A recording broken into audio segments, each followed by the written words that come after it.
Carrot, 1 beetroot cut చేసి పెట్టుకున్నాము.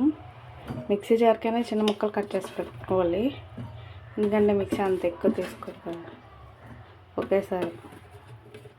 And mixie జార్కైనా చిన్న ముక్కలు కట్ చేసి పెట్టుకోవాలి, ఎందుకంటే మిక్సీ అంత ఎక్కువ తీసుకోవాలి ఒకేసారి. అండ్ చింతపండు చేసి ఒక జ్యూస్ వడకట్టి జ్యూస్ తీసుకున్నాం. ఇప్పుడు ఇందులో మనం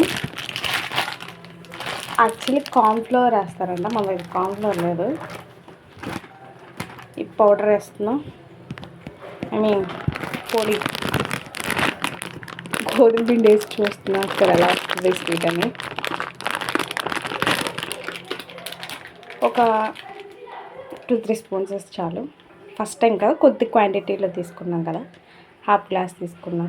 గ్లాస్ వాటర్ వేసుకొని అందులో బెల్లం వేసుకొని ఇక్కడ మరిగిస్తున్నాను పాకం కోసం. ఇప్పుడు దీన్నేమో కలుపుకోవడానికి ఈజీగా ఉంటుంది కదా అని గ్లాస్లోనే కలుపుకొని, మీకు కావాలంటే గిన్నెలో కలుపుకోవచ్చు.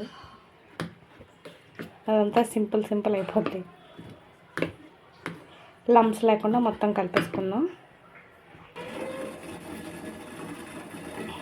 ఇలా తిక్కగా వచ్చింది కదా, దీన్ని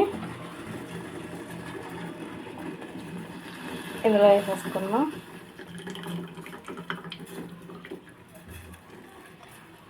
వేసి మరిగిస్తూ ఉన్నాం, బాగా కలుపుతూ ఉండాలి అంతకన్నా.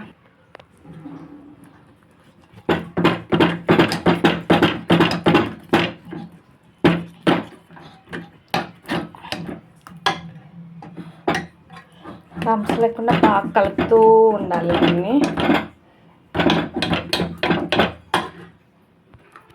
కొన్ని జీడిపప్పు బాదం వేసేసుకుందాం. అడగంటకుండా కొద్దిగా ఇందులో గీ వేయాలి.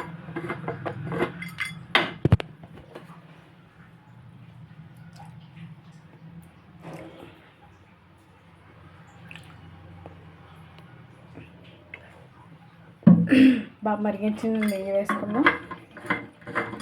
దీన్ని బాగా కలిపేసుకుని కొంచెం పక్కన పెట్టేస్తే చాలు. ఐ థింక్ నేను హల్వా కాబట్టి ఫ్రిడ్జ్లో పెడతా. I like it. ఇది ఎలా రెడీ అయిపోయింది కదా, మీకు నచ్చితే ఫ్రిడ్జ్లో పెట్టుకుని, లేకపోతే ఇలాగ తినేయండి. చక్కగా ఇలా కట్ చేసుకుంటే ఒక పీస్. యమ్మీ యమ్మీ.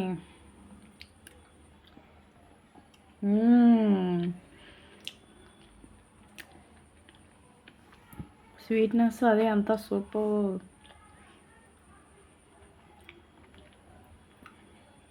గీ ఎక్కువ ఇష్టపడిన ఎక్కువ గీ వేసుకోండి.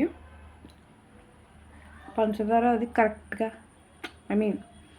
బెల్లం పాకం కానీ పంచదార పాకం కానీ కరెక్ట్గా చూసుకోండి.